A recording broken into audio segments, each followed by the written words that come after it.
Hello friends, welcome UPSC preparation only channel में आपका स्वागत है। दोस्तों, आज का जो पहला सवाल है 2015 यूपीएससी में पूछा हुआ है। यहाँ पर आपको 4 जलवायु प्रदेश का विकल्प दिया हुआ है और एक विशेषता दी गई है। आपको ये बताना है कि ये जो विशेषता है इन चारों जलवायु प्रदेश में से किसकी विशेषता है। यहाँ पर जो क्वेश्चन है ये है कि हर दिन कमोबेश एक सा ही होता है। सुबह समुद्री मंद पवन के साथ साफ और उजली होती है।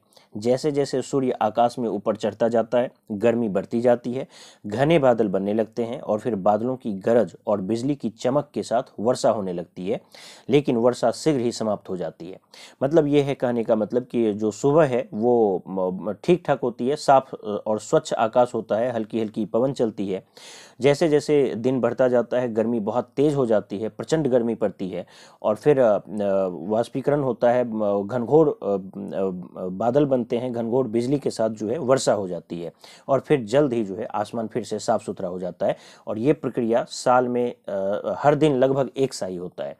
तो यहाँ पर आपको ऑप्शन है सवाना, विषुवतीय, मानसूनी और भूमध्य सागरीय।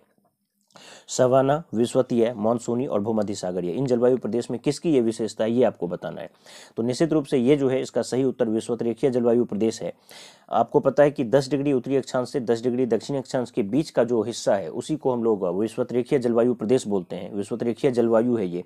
और विषुवतरेखीय जलवायु की मुख्य रूप से यही विशेषता है कि इस जलवायु प्रदेश में साल भर सूर्य की किरण जो है लंबवत पड़ती है और सूर्य भर की किरण साल भर लंबवत पड़ने की वजह से यहाँ पर टेम्परेचर बहुत ज़्यादा होता है, वाष्पीकरण बहुत ज़्यादा होती है और हर दिन जो है वर्षा होती है। दोपहर तक जो है भरपूर वाष्पीकरण होता है।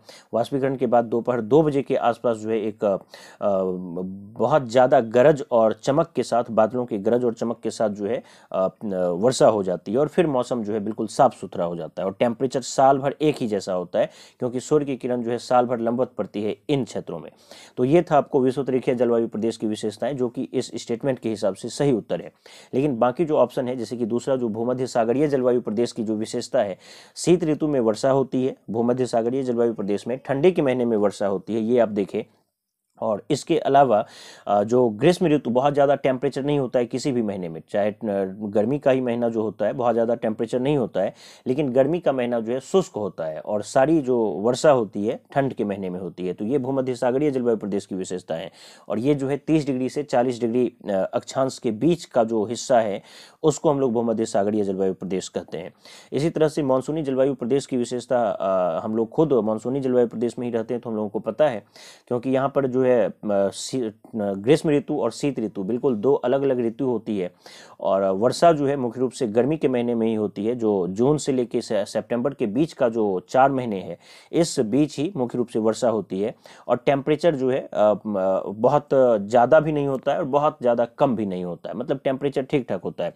तो मुख्य रूप से गर्मी जो है गर्मी के महीने में ही वर्षा होती है। ये मानसूनी जलवायु प्रदेश की विशेषता है और वर्षा अच्छी खासी होती है। और उसी तरह से जो है जो आपको सवाना जलवायु प्रदेश जो है इसकी भी विशेषता मानसूनी के ही जैसे होती है, लेकिन फ़र्क बस इतना है कि इसमें मानसूनी की तुलना में वर्षा थोड़ी कम होती है। क्योंकि मानसूनी जलवायु प्रदेश किसी भी महादेश का जो बिल्कुल पूर्वी हिस्सा है वहाँ पर जो 10 डिग्री से 30 डिग्री के बीच का जो हिस्सा है और पूर्वी हिस्सा है उसको हम लोग मानसूनी जलवायु प्रदेश बोलते हैं। तो सारी वर्षा जो है जब पूर्वी हिस्से में हो जाती है तो फिर उसके बाद जो भी बचा खुचा कुछ जलवाष्प है हवा के माध्यम से, वो फिर उसके लेफ्ट वाले यानी कि पश्चिमी हिस्से में जा पाती है। उसी 10 से 30 डिग्री के बीच जो पश्चिम वाला हिस्सा है थोड़ा सा, उसको ही हम लोग सवाना तुल्य जलवायु प्रदेश बोलते हैं। तो वहाँ पर इसकी तुलना में, मानसूनी की तुलना में वर्षा थोड़ी कम होती है। तो कुल मिलाकर हम लोग यही देखें कि जो मानसूनी सवाना तुल्य जलवायु प्रदेश है यहाँ पर टेम्परेचर जो है साल भर ज़्यादा ही रहता है और टेम्परेचर साल भर उच्च रहने की वजह से यहाँ पर जो ग्रीष्म ऋतु में ही वर्षा होती है और शीत ऋतु जो है मुख्य रूप से उसमें शुष्कता रहती है। तो इस तरह से सवाना तुल्य जलवायु प्रदेश, मानसूनी, भूमध्य सागरीय और विषुवतीय हम लोग इसकी एक विशेषता देखिए। और अगर आपको एकदम शॉर्ट में बताया जाए तो विषुवतरेखीय जलवायु प्रदेश की विशेषता है कि साल भर बहुत ज़्यादा टेम्परेचर ठंडी का महीना नहीं होता है, शीत ऋतु नहीं होता है, साल भर गर्मी और साल भर वर्षा। भूमध्य सागरीय जलवायु प्रदेश में शीत ऋतु में वर्षा। मानसूनी में शीत ऋतु और ग्रीष्म ऋतु बिल्कुल अलग अलग दो ऋतु, और ग्रीष्म ऋतु के दरमियान ही वर्षा होती है इसमें, और टेम्परेचर उच्च रहता है। समाना में जो है, सवाना जलवायु प्रदेश में टेम्परेचर और भी ज़्यादा उच्च रहता है, क्योंकि स्थलीय प्रभाव यहाँ पर ज़्यादा रहता है मानसूनी की तुलना में, और यहाँ पर वर्षा की मात्रा थोड़ी कम होती है। तो गर्मी के महीने में वर्षा होती है, और शीत ऋतु मुख्य रूप से शुष्कता रहती है सवाना तुल्य जलवायु प्रदेश में। तो ये जो है पूरा का पूरा ये क्वेश्चन था। चलिए अब हम लोग आगे बढ़ते हैं। ये जो सवाल है 2011 के यूपीएससी में पूछा हुआ है, यहाँ पर एल नीनो और ला नीना से संबंधित ये आपका क्वेश्चन है। आपको दो स्टेटमेंट दिया हुआ है, और आपको ये बताना है कि इन दोनों स्टेटमेंट में से एल नीनो और ला नीनो में कैसे भिन्नता है, मतलब एल नीनो और ला नीनो से संबंधित ये दोनों स्टेटमेंट है, कौन सा स्टेटमेंट सही है और कौन सा गलत है, ये आपको बताना है। 2011 में पूछा हुआ ये यूपीएससी है। क्वेश्चन आपका है कि यह संदेह है कि ऑस्ट्रेलिया में हाल ही में आई बाढ़ ला नीना के कारण आई थी। जो ऑस्ट्रेलिया में अभी हाल फिलहाल में बाढ़ आई थी वो ला नीना के कारण आई थी। ला नीना एल नीनो से कैसे भिन्न है, ये आपका क्वेश्चन है। अब दो स्टेटमेंट है। पहला स्टेटमेंट है, ला नीना विषुवतीय हिंद महासागर में समुद्र के असाधारण रूप से ठंडे पानी से चरित्रित होता है, जबकि एल नीनो विषुवतीय प्रशांत महासागर में समुद्र के असाधारण रूप से गर्म तापमान से चरित्रित होता है। तो ये पॉइंट आपका ये था। और दूसरा स्टेटमेंट है कि एल नीनो का भारत के दक्षिण पश्चिमी मानसून पर प्रतिकूल प्रभाव पड़ता है, किंतु ला नीना का मानसूनी जलवायु पर कोई प्रभाव नहीं पड़ता है। तो यहाँ पर आपको दोनों स्टेटमेंट में से कौन सा सही कौन सा गलत है ये मुख्य रूप से आपको बताना है। चलिए एक एक करके विचार करते हैं। जो पहला स्टेटमेंट आपका है ला नीना के विषय में, कि ला नीना जो है विषुवतीय हिंद महासागर में समुद्र के असाधारण रूप से ठंडे तापमान से चरित्रित होता है। तो ये स्टेटमेंट, ये पॉइंट तो बिल्कुल सही लग रहा है, क्योंकि ला नीना जो है ठंडे पानी ठंडा ही होता है, मतलब ला नीना वाली जो जलधारा होती है वो ठंडी होती है। और इसी में है कि जबकि एल नीनो विषुवतीय प्रशांत महासागर में समुद्र के असाधारण रूप से गर्म तापमान से चरित्रित होता है। तो ये बात भी बिल्कुल सही है, क्योंकि एल नीनो जो है गर्म तापमान से चरित्रित होती है। फिर ये स्टेटमेंट लेकिन गलत है। क्यों गलत है, अब फिर से आपको अब पकड़ना है। एल नीनो गर्म है और ला नीना ठंडी है, इसके बावजूद ये स्टेटमेंट क्यों गलत हो गया, पकड़िए इस बात को कि ला नीना विषुवतीय हिंद महासागर में समुद्र के असाधारण रूप से ठंडे पानी से चरित्रित होता है, जबकि एल नीनो विषुवतीय प्रशांत महासागर में समुद्र के असाधारण रूप से गर्म तापमान से चरित्रित होता है। तो यहाँ पर गड़बड़ यहाँ पर है कि ला नीना विषुवतीय हिंद महासागरीय क्षेत्र में ये आपको स्टेटमेंट में दिया हुआ है, जबकि हिंद महासागर में ला नीना कभी भी नहीं आता है। ला नीना हो या एल नीनो हो, ये हिंद महासागरीय क्षेत्र में कभी भी प्रवेश नहीं करता है। उसका प्रभाव जरूर पड़ता है, और सिर्फ हिंद महासागरीय क्षेत्र में नहीं पूरे विश्व पर उसका प्रभाव पड़ता है एल नीनो और ला नीनो का, लेकिन ये कभी भी हिंद महासागरीय क्षेत्र में प्रवेश नहीं करता है। लेकिन यहाँ पर जो पेरू का तट है, आप यहाँ पर व्हाइट बोर्ड पर देखिए, एक छोटा सा डायग्राम मैं बनाया हूँ। ये प्रशांत महासागर बीच में है। यहाँ पर जो आपको डायग्राम दिख रहा है, आपको राइट साइड में यानी कि पूर्वी हिस्से में नॉर्थ अमेरिका और साउथ अमेरिका वाला रीजन है, और पश्चिमी हिस्से में ये एशिया और हिंद महासागर वाला रीजन है आपको जो दिख रहा है। तो बीच में प्रशांत महासागर है। अब प्रशांत महासागर का जो उत्तरी हिस्सा है इक्वेटर के ऊपर, दक्षिणी हिस्सा है इक्वेटर के नीचे। अब उत्तर पूर्व हो गया आपको नॉर्थ अमेरिका वाला रीजन, दक्षिण पूर्व हो गया आपको साउथ अमेरिका वाला रीजन पेरू वाला, और उत्तर पश्चिम आपको एशिया जापान वाला रीजन हो गया, और दक्षिण पश्चिम जो है जो कि हिंद महासागर वाला जो बाकी ऑस्ट्रेलिया वाला रीजन है वो आपको दक्षिण पश्चिम हो गया। तो यहाँ पर जो प्रशांत महासागर का दक्षिण पूर्व वाला रीजन है, मतलब ये कि जो पेरू का जो तट है, यहाँ पर जो आपको एक देश डिवाइड किया गया है इक्वेटर के नीचे साउथ अमेरिका में, यही पेरू देश है। तो पेरू तट के पास सामान्य स्थिति में पानी जो है नीचे से ऊपर बिल्कुल दक्षिणी गोलार्ध में एंटी क्लॉकवाइज घूमती है। तो दक्षिणी गोलार्ध में आप देखिए कि ये जो ब्लू कलर से जो आपको एक जलधारा दिख रही है, तो सामान्य स्थिति में इस डायरेक्शन में पानी को बहना चाहिए। लेकिन जब कभी भी पानी का डायरेक्शन उल्टा हो जाएगा और गर्म पानी, देखिए रेड मार्कर से जो दिखाया गया है यही एल नीनो है। जब रेड मार्कर से दिखाया जो जा रहा है ये एल नीनो है। तो जब पानी जो है उल्टा प्रवाहित होने लगे, इसी को हम लोग एल नीनो वाली स्थिति बोले, जो कि बिल्कुल पेरू के तट पे उत्तर से दक्षिण की ओर प्रवाहित हो रहा है। एल नीनो उत्तर से दक्षिण पेरू के तट पर प्रवाहित होगा और ये इसका जो नेचर है, नेचर में ये बिल्कुल गर्म है, तो गर्म ये जलधारा है। तो एल नीनो जब खत्म हो जाएगा तो फिर से जब सामान्य स्थिति आएगी उससे जस्ट पहले जो ला नीना की स्थिति आएगी तो वो फिर नेचुरल स्थिति ही है, यानी कि वो दक्षिण से उत्तर ही फिर बहने लगेगी और दोनों का जो क्षेत्र है वो बिल्कुल एक ही है, यानी कि जो दक्षिण पूर्व प्रशांत महासागरीय क्षेत्र है वही है जहां पर एल नीनो यानी कि पेरू के तट के आसपास का जो क्षेत्र है जहां पर एल नीनो आ रहा है वहीं पर ला नीना की भी अवस्थिति होगी। तो ऐसा नहीं हम कह सकते हैं कि ला नीना स्टेटमेंट के हिसाब से आपको दिया हुआ है कि ला नीना जो है विषुवतीय हिंद महासागर में उत्पन्न होता है, लेकिन एल नीनो के विषय में आपको दिया है कि प्रशांत महासागरीय क्षेत्र में, जबकि दोनों एक ही क्षेत्र में होगा और प्रशांत महासागर यही क्षेत्र में होगा, पेरू के तट के ही आसपास होगा और दक्षिण पूर्वी प्रशांत महासागर या रीजन में ही इसकी उत्पत्ति होगी दोनों की। तो पहला स्टेटमेंट इसलिए गलत हो गया। और यहाँ पर जो है दूसरा स्टेटमेंट आपका दिया है कि एल नीनो का भारत के दक्षिण पश्चिम मानसून पर प्रतिकूल प्रभाव पड़ता है, किंतु ला नीना का मानसूनी जलवायु पर कोई प्रभाव नहीं पड़ता है।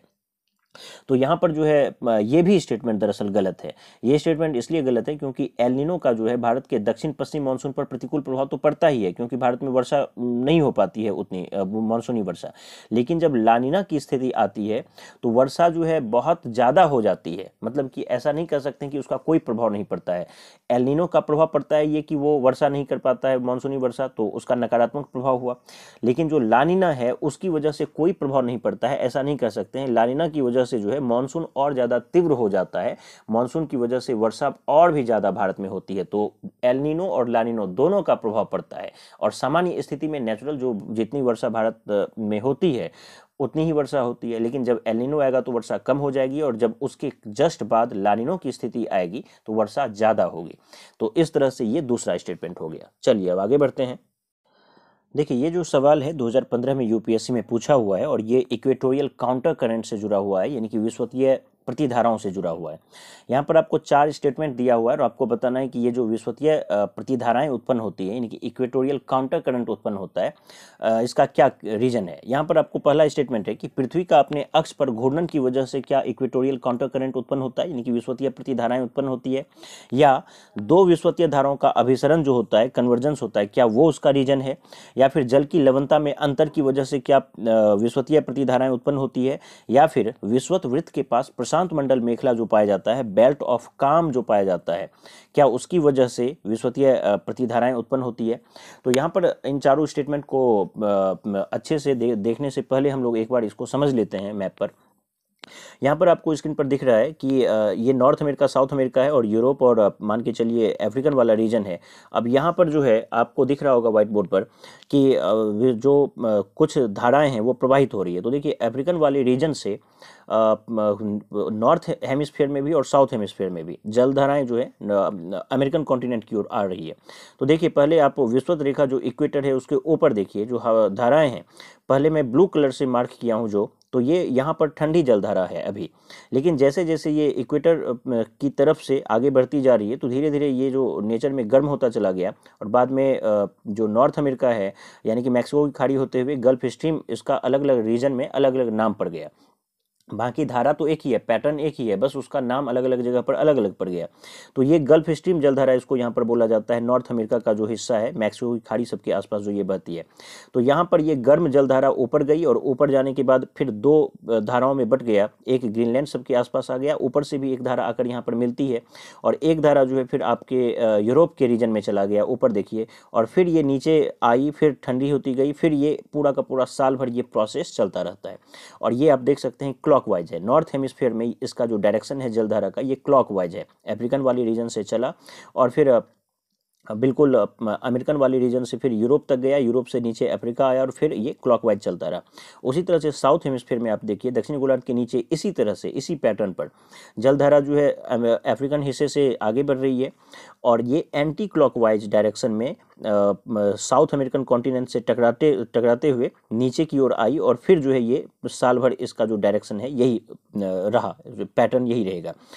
अब यहाँ पर सवाल है कि मान के चलिए कि ये फिर दोनों ही धारा जैसे जैसे ये पश्चिम की ओर आएगी, अमेरिकन कॉन्टिनेंट की ओर आएगी, गर्म होती जाएगी, और जैसे वो ऊपर जाएगी धारा तो वो भी ठंडी होती जाएगी, क्योंकि वो बिल्कुल 30 डिग्री के और ऊपर जा चुका है, और नीचे वाली धारा भी ठंडी हो जाएगी, और फिर अफ्रीकन हिस्से से जो है ये ठंडी जलधारा जो है फिर ये राउंड करता रहेगा। तो नॉर्थ हेमिस्फीयर में जलधारा की जो दिशा है वो क्लॉकवाइज होता है, और साउथ हेमिस्फीयर में ये एंटी क्लॉकवाइज होता है, और ये साल भर चलता है ये पैटर्न। अब यहाँ पर समझने वाली बात ये है कि जब ये दोनों जलधारा, मान के चलिए कि उत्तरी हिस्से का जो विषुवतरेखीय जलधारा है उसको बोला जाता है उत्तरी विषुवतरेखीय जलधारा, और दक्षिणी गोलार्ध में जो जलधारा है उसको बोला जाता है दक्षिणी विषुवतरेखीय जलधारा। तो उत्तरी विषुवतरेखीय जलधारा और दक्षिणी विषुवतरेखीय जलधारा, ये दोनों जलधारा किस ओर जा रही है? अमेरिकन कॉन्टिनेंट की ओर। जब अमेरिकन कॉन्टिनेंट की ओर जाती है तो जब ये तट से टकराता है, अमेरिकन कॉन्टिनेंट के पास तट से टकराता है, तो कुछ जलधारा ऊपर नॉर्थ हेमिस्फीयर में चला गया क्लॉकवाइज घूमने के लिए, और कुछ जलधारा जो है साउथ हेमिस्फीयर में आ गया एंटी क्लॉकवाइज घूमने लगा। लेकिन यहाँ पर जल राशि इतनी ज़्यादा एकत्रित हो जाती है इस हिस्से में अमेरिकन कॉन्टिनेंट के पास, क्योंकि एक विशाल पैमाने पर मान के चलिए जल जो है यहाँ पर आया, और यहाँ पर बहुत बड़ी मात्रा में बहुत बड़ी क्वांटिटी में जल एकत्रित हो गया, तो कुछ डिवाइड तो हुआ, लेकिन इसके बावजूद एक जल का बहुत बड़ा हिस्सा है जो ठीक विषुवत रेखा के सीधे सीधे उल्टी दिशा में ये मूव करने लगता है। यानी कि अभी आप देखे थे कि पूरब से पश्चिम जलधारा जा रही है, लेकिन एक ऐसी जलधारा का विकास हो जाता है जो बिल्कुल 0 डिग्री के समानांतर जो है पश्चिम से पूरब की ओर डायरेक्शन उसका हो जाता है। इसी जलधारा को बोला जाता है प्रति विषुवत रेखीय जलधारा, यानी कि विषुवतीय प्रतिधारा, यानी कि इक्वेटोरियल काउंटर करंट इसको बोला जाता है। तो आपको ग्रीन कलर से एक डायग्राम दिख रहा होगा, ग्रीन कलर से एक एरो में किया हूं जो बिल्कुल विषुवत रेखा के समानांतर पश्चिम से पूरब की ओर, यानी कि आपके लेफ्ट हैंड से राइट हैंड की ओर एक चल रही है। तो जब उत्तरी हिस्से में जो जलधारा थी उसको हम लोग बोले उत्तरी विषुवत रेखीय जलधारा, दक्षिणी गोलार्ध में जो जलधारा पूरब से पश्चिम जा रही है उसको दक्षिणी विषुवत रेखीय जलधारा। तो उत्तरी विषुवत रेखीय जलधारा और दक्षिणी विषुवत रेखीय जलधारा दोनों का डायरेक्शन जो है पूरब से पश्चिम है, लेकिन इन दोनों की वजह से बहुत बड़ी मात्रा में जल राशि एकत्रित हो जाने की वजह से तट से टकराने के बाद एक उल्टी डायरेक्शन में जलधारा का विकास हो जाता है, जिसका डायरेक्शन जो है पश्चिम से पूरब होता है। इसी को बोला जाता है प्रति विषुवत रेखीय जलधारा या फिर विषुवतीय प्रतिधारा, यानी कि इक्वेटोरियल काउंटर करंट। अब यहाँ पर आपको जो स्टेटमेंट दिया हुआ है, अब मैं इस स्टेटमेंट को आपको बता रहा हूँ, और इसको ध्यान से समझ के आप खुद से बताइए कि क्या इसका सही रीजन हो सकता है।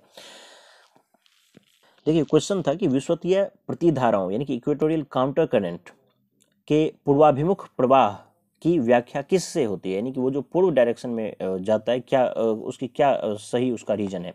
पहला था कि पृथ्वी का अपने अक्ष पर घूर्णन, तो ये जवाब जो है गलत है। दूसरा है कि दो विषुवतीय धाराओं का अभिसरण, तो ये बात बिल्कुल सही है। दो विषुवतीय धाराओं यानी कि उत्तरी विषुवत रेखीय जलधारा और दक्षिणी विषुवत रेखीय जलधारा का जो अभिसरण होता है अमेरिकन कॉन्टिनेंट के पास, यानी कन्वर्जेंस हुआ, टकराया दोनों तट से, तो उसकी वजह से, तो ये बात बिल्कुल सही है। तीसरा स्टेटमेंट है कि जल की लवणता में अंतर, लवणता की वजह से जलधारा का विकास होता है, लेकिन इस जलधारा का विकास लवणता उसका कारण नहीं है। और उसके बाद का जो स्टेटमेंट आपका था कि विषुवत वृत्त के पास प्रशांत मंडल मेखला, ये भी इसका सही रीजन नहीं है। प्रशांत मंडल मेखला यानी कि बेल्ट ऑफ काम जो है, जिसको डोल्ड्रम भी बोलते हैं, 10 डिग्री उत्तरी अक्षांश से 10 डिग्री दक्षिणी अक्षांश के बीच का जो हिस्सा है, जहाँ पर वायु जो है उसमें क्षैतिज प्रवाह नहीं होता है, बिल्कुल शांत वो पेटी है, शांत हिस्सा है, क्योंकि वायु जो है उसका संवहनीय प्रवाह होता है, नीचे से ऊपर वो वायु उठ जाता है केवल। तो इस वजह से क्या ये एक रीजन है, तो वो भी एक सही रीजन नहीं है। रिपीट कर दे रहा हूं ऑप्शन, पृथ्वी का अपने अक्ष पर घूर्णन, दो विषुवतीय धाराओं का अभिसरण, जल की लवणता में अंतर, विषुवत वृत्त के पास प्रशांत मंडल मेखला। प्रशांत मतलब प्रशांत महासागर वाला प्रशांत नहीं, शांत, इसको शांत बोलिए, जो इंग्लिश ट्रांसलेशन है वो यूपीएससी का उतना सही नहीं है। प्रशांत, ये शांत का मतलब है, यानी कि बेल्ट ऑफ काम से मतलब है। तो विषुवत वृत्त के पास जो शांत मंडल है, बेल्ट ऑफ काम है या डोल्ड्रम है, क्या वो इसका रीजन है कि विषुवतीय प्रतिधारा की उत्पत्ति होती है, तो वो भी इसका सही रीजन नहीं है। बी नंबर का जो आंसर है वो सही है, यानी कि दो विषुवतीय धाराओं का अभिसरण यानी कि कन्वर्जेंस, वो इसका सही जवाब है। चलिए, तो ये क्वेश्चन हम लोगों का यहाँ तक कवर हुआ। आगे बढ़ते हैं अब हम लोग। देखिए ये जो क्वेश्चन है 2014 यूपीएससी में पूछा हुआ है। यहाँ पर आपको क्वेश्चन है कि निम्नलिखित में से किन में प्रवाल भित्तियाँ हैं। 2014 का ये क्वेश्चन है। यानी कि प्रवाल भित्ति कहाँ पर है अवस्थित, तो यहाँ पर दिया है कि अंडमान और निकोबार द्वीप समूह, कच्छ की खाड़ी, मन्नार की खाड़ी और सुंदरवन। तो इन चारों में से आपको ये बताना है कि कहाँ पर प्रवाल भित्ति है। तो यहाँ पर जो इसका सही उत्तर होगा, अंडमान और निकोबार द्वीप समूह पहला, ये बिल्कुल सही है। कच्छ की खाड़ी ये भी बिल्कुल सही है। मन्नार की खाड़ी ये भी बिल्कुल सही है। और सुंदरवन ये गलत है। यानी कि पहला, दूसरा, तीसरा स्टेटमेंट यहाँ पर सही है। आप देख सकते हैं व्हाइट बोर्ड पर जो प्रवाल भित्ति है मुख्य रूप से भारत का जो 4 रीजन है वहीं पर पाया जाता है। इन्हीं 4 क्षेत्र में प्रवाल भित्ति जो है मुख्य रूप से सीमित है। जो सबसे पहला रीजन है आपका कच्छ की खाड़ी, खंभात की खाड़ी नहीं बोल रहा हूँ, कच्छ की खाड़ी बोल रहा हूँ। तो कच्छ की खाड़ी यानी कि गुजरात वाला जो ऊपर वाला रीजन है, उस हिस्से में जो सागरीय हिस्सा है वही है कच्छ की खाड़ी। तो कच्छ की खाड़ी में प्रवाल भित्ति जो है वहाँ पर पाया जाता है। दूसरा है आपको मन्नार की खाड़ी। आप देख सकते हैं मन्नार की खाड़ी बिल्कुल जो श्रीलंका है और भारत है वहाँ पर जो है खाड़ी, मन्नार की खाड़ी, तो वहाँ पर जो है प्रवाल भित्ति पाया जाता है। तीसरा स्टेटमेंट आपको जो यहाँ पर दिख रहा है अंडमान और निकोबार द्वीप समूह, तो ये भी बिल्कुल सही है। अंडमान निकोबार द्वीप समूह में भी प्रवाल भित्ति पाया जाता है। और चौथा एक भारत का क्षेत्र है लक्षद्वीप, लक्षद्वीप में भी प्रवाल भित्ति पाया जाता है। भारत का यही 4 क्षेत्र है जहाँ पर प्रवाल भित्ति पाया जाता है, कच्छ की खाड़ी, मन्नार की खाड़ी, अंडमान निकोबार द्वीप समूह और लक्षद्वीप। यहाँ पर ध्यान ये रखना है आपको कि जो लक्षद्वीप है यहाँ पर जो प्रवाल पाया जाता है वो एटॉल प्रवाल द्वीप है, यानी कि एटॉल का उदाहरण है, और जो बाकी है वो तटीय प्रवाल द्वीप का उदाहरण है। तो इसको आप बस ध्यान में रखिए। बाकी भारत का यही 4 क्षेत्र है जहाँ पर प्रवाल भित्ति पाया जाता है, और सुंदरवन में प्रवाल भित्ति नहीं पाया जाता। तो ये आपको ध्यान में रखना होगा कि जो प्रवाल जीव है, जो कोरल पॉलिप है, ये उसी जगह पर विकसित हो सकता है, इसका विकास उसी जगह पर हो सकता है जहाँ का पानी साफ सुथरा हो। यानी कि पानी अगर स्वच्छ है तभी इस जीव का विकास हो सकता है, और जब ये जीव विकसित होगा तभी तो उस रीफ का निर्माण होगा। तो इस जीव का विकास वहीं पर हो सकता है, कोरल पॉलिप जीव का विकास वहीं पर हो सकता है जहाँ का पानी साफ सुथरा हो, जहाँ का टेम्परेचर बहुत ज़्यादा नहीं होना चाहिए। ज़्यादा टेम्परेचर या कम टेम्परेचर में जीवित ही नहीं रह पाएगा। तो टेम्परेचर लगभग 20-22 डिग्री सेल्सियस से 30 डिग्री सबके आसपास रहना चाहिए, 30 डिग्री सेल्सियस। उसी तरह से बहुत ज़्यादा अगर गहराई में भी इसका मतलब पानी का जो तट है, तट की गहराई भी बहुत ज़्यादा नहीं होनी चाहिए। इस वजह से अगर बहुत ज़्यादा गहरा होगा तट तो ये उस पानी से सूर्य की किरण बहुत ज़्यादा नहीं पहुंच पाएगी, तो इसको जो इसका जो खाना है, इसका जो एनर्जी है वो इसको नहीं मिल पाता है। तो सागर तल की जो गहराई है वो 200 से 250 फीट होनी चाहिए। कोरल पॉलिप के विकास के लिए ये सब जो है आदर्श कंडीशन है। और बहुत ज़्यादा लवणता भी नहीं होनी चाहिए। लवणता जो है औसत लवणता होनी चाहिए। कम लवणता अगर है, सैलिनिटी अगर कम है, बहुत ज़्यादा सैलिनिटी है तो भी ये जीवित नहीं होगा। 27 से 30 ग्राम प्रति 1000 ग्राम यदि सैलिनिटी है तो ये वहाँ पर जीवित रह सकता है। तो कुल मिलाकर हम लोग ये देखें कि टेम्परेचर बहुत ज़्यादा या कम नहीं होनी चाहिए। 20 से 30 डिग्री सेल्सियस टेम्परेचर आमतौर पर होना चाहिए। गहराई बहुत ज़्यादा नहीं होनी चाहिए सागर तल की, 200 से 250 फीट गहराई होनी चाहिए। सैलिनिटी बहुत ज़्यादा या बहुत कम नहीं होनी चाहिए। 27 से 30 ग्राम प्रति 1000 ग्राम होनी चाहिए सैलिनिटी। और साथ ही साथ पानी जो है साफ़ सुथरा हो, स्वच्छ पानी हो, क्योंकि जब अवसाद युक्त पानी होगा, जहाँ पर अवसाद ज़्यादा है, कीचड़ वगैरह ज़्यादा है, तो वहाँ पर इसका विकास नहीं होगा। इसके गले में वो अवसाद फंस जाता है जिससे इसकी मृत्यु हो जाती है। तो ये सब जो है कुछ प्रवाल के विकसित होने का एक आदर्श कंडीशन है। और भारत में यही 4 क्षेत्र है, कच्छ की खाड़ी, मन्नार की खाड़ी, अंडमान निकोबार और लक्षद्वीप, जहाँ पर प्रवाल द्वीप अवस्थित है या प्रवाल पाया जाता है। तो ये जो है हम लोग यहाँ पर देखें। उसके बाद जो अगला क्वेश्चन है आपका, ये पृथ्वी के महासागरीय जलधारा से ही संबंधित है। देखिए यहाँ पर जो आपका क्वेश्चन है अभी हम लोग जलधारा पे थोड़ा बहुत चर्चा किए हैं, फिर से कर रहे हैं। पहला क्वेश्चन है आपका कि 2012 में ये पूछा हुआ है कि निम्नलिखित कारकों पर विचार कीजिए कि उपर्युक्त में से 4 कारक जो भी है उसमें से महासागरीय धाराओं को कौन सा कारक प्रभावित करता है। महासागरीय जलधाराओं को कौन सा कारक प्रभावित करता है, ये चीज़ आपको यहाँ पर ध्यान में रखना होगा, बताना है। तो पहला ऑप्शन है आपका कि पृथ्वी का आवर्तन।